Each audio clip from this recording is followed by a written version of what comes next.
Donald ট্রাম্পের যে বিস্তৃত ক্ষমতা ছিল সেটি রোধ করার প্রস্তাব শেষ পর্যন্ত পাশ হয়নি। তার মানে ট্রাম্প ক্ষমতা পেয়ে গেলেন, তিনি তার ইচ্ছামতো সামরিক ক্ষমতা প্রয়োগ করতে পারবেন। ভোটাভুটিতে তিনি জিতে গেছেন। সর্বশেষ খবর হলো এই, যুক্তরাষ্ট্রের সিনেটে প্রেসিডেন্ট ডোনাল্ড ট্রাম্পের ইরান সংক্রান্ত সামরিক ক্ষমতা সীমিত করার জন্য আনা ওয়ার পাওয়ার্স প্রস্তাবটি পাশ হয়নি। ভোটাভুটিতে প্রস্তাবটির পক্ষে পড়েছে 47 ভোট, অর্থাৎ সীমিত করার যে প্রস্তাবটা ছিল তার পক্ষে পড়েছে 47 ভোট, বিপক্ষে 53 ভোট। ভোটাভুটিতে দলীয় অবস্থানই মূলত প্রাধান্য পেয়েছে, মানে দলগুলো যার যার অবস্থান থেকে ভোট দিয়েছে। ফলে ডেমোক্র্যাটরা যেহেতু সংখ্যা কম, তারা পাশ করতে পারেনি, রিপাবলিকানরা জিতেছে। একজন ডেমোক্র্যাট আবার উল্টে গেছে, আবার একজন রিপাবলিকান আবার উল্টে গেছে, তাতে সমস্যা হয়নি।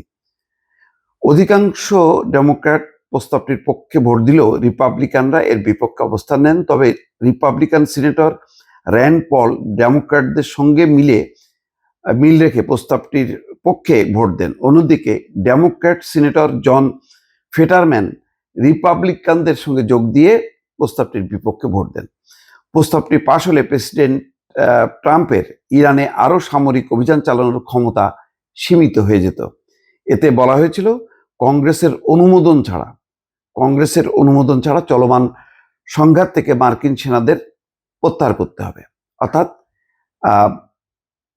কংগ্রেসের অনুমোদন ছাড়া এই সংঘাতে যাওয়া যাবে না এবং মার্কিন সেনাদের প্রত্যাহার করতে হবে। ডেমোক্র্যাটদের অভিযোগ, প্রেসিডেন্ট ট্রাম্প কংগ্রেসকে পাশ কাটিয়ে যুদ্ধের সিদ্ধান্ত নিয়েছেন এবং এই বিষয়ে বিভিন্ন সময় ভিন্ন ভিন্ন ব্যাখ্যা দিয়েছেন। যেমন ব্যাখ্যা দিচ্ছে যে ইসরায়েল যদি হামলাই করতো এবং করবে তারা ইরানে, তখন ইরান হামলা করতো আমেরিকাকে, সুতরাং তারা আগে ভাগেই হামলার সিদ্ধান্ত নিয়েছে। এইগুলির যুক্তির পক্ষে কোনো আসলে কোনো ব্যাখ্যা নেই, দিয়ে যাচ্ছে আর কি। তাই বলছে যে ভিন্ন ভিন্ন ব্যাখ্যা দিচ্ছেন। তবে অধিকাংশ রিপাবলিকান আইন প্রণেতা এই প্রস্তাব আটকে দেওয়ার পক্ষে অবস্থান নেন, যদিও কেউ কেউ বলেছেন যুদ্ধ দীর্ঘস্থায়ী হলে তারা ভবিষ্যতে অবস্থান বদলাতে পারে। যদি দীর্ঘস্থায়ী যুদ্ধের দিকে যায় তাহলে তারা এখন যে অবস্থানটা নিল ট্রাম্পের পক্ষে, সেই অবস্থানে তারা নাও থাকতে পারে। এদিকে যুক্তরাষ্ট্রের সংবিধান অনুযায়ী আনুষ্ঠানিকভাবে যুদ্ধ ঘোষণা করার ক্ষমতা কেবল কংগ্রেসের রয়েছে।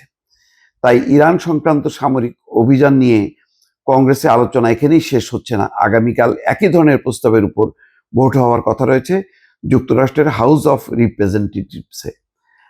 তার মানে এখনো কংগ্রেসের সিনেটে এগুলো নিয়ে তোড়পাড় চলবে আর কি। শেষ পর্যন্ত আসলে ট্রাম্পকে থামানো যাবে না। ট্রাম্প নিজে থেকে যতক্ষণ না বুঝবে যে এই যুদ্ধ আমেরিকার জন্য ক্ষতি হচ্ছে এবং তার নিজেরও আর ভাবমূর্তি থাকছে না দেশে, তখন হয়তো নিবৃত্ত হতে পারে। এর আগ পর্যন্ত ডোনাল্ড ট্রাম্প চালায় যাবে, এটা বোঝাই যাচ্ছে।